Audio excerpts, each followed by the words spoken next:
വാക്ക് പറഞ്ഞുറപ്പിച്ച ദിവസേ പെങ്ങളുടെ കല്യാണം നടത്താൻ വയ്യാണ്ട് വിഷമിച്ച ചാച്ചനെ ഇടവകയിലെ അച്ഛൻ സഹായിക്കാമെന്നേറ്റു. പുതിയ പള്ളി പണിയാൻ പിരിച്ച പള്ളി ഫണ്ട് ചെയ്യുന്നു.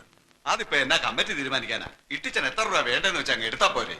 എന്ന് പറഞ്ഞാല് പൊതുമുതലാവുമ്പോ ചോദിക്കുകയും പറയുകയും ചെയ്യാതെ എടുക്കാൻ പറ്റുമോ? മാത്രമല്ല ഖജാൻജിയായ പാപ്പച്ചന്റെ പേരിലാണ് ഇത് ബാങ്കിൽ കിടക്കുന്നത്. ശരിയാ, 2,25,000 രൂപ വരെ എന്റെ പേര് ബാങ്കിൽ കിടപ്പുണ്ട്. ബാക്കി ആ ചിട്ടിച്ചാനൽ ഇരിക്കുകയാണല്ലോ എന്റെ കയ്യിലോ? എന്താ പാപ്പച്ച നീ പറയുന്നത്? എന്റെ അച്ചായ മുഴുവൻ കാശ് ഒരേ ബാങ്കിൽ കിടക്കണ്ടെന്നും പറഞ്ഞ് നമ്മൾ രണ്ടുപേരും കൂടെ പോയിട്ട് 2 ലക്ഷം രൂപ എടുത്ത് ഓർക്കുന്നുണ്ടോ? അത് കൊടിയിറക്കി വരുന്നാലല്ലേ?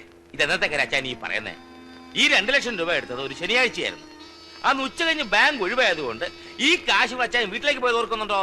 പാപ്പച്ച ഇത് 1-2 രൂപയുടെ കാര്യമല്ല, രൂപ 2 ലക്ഷമാ. നീ പറയുന്ന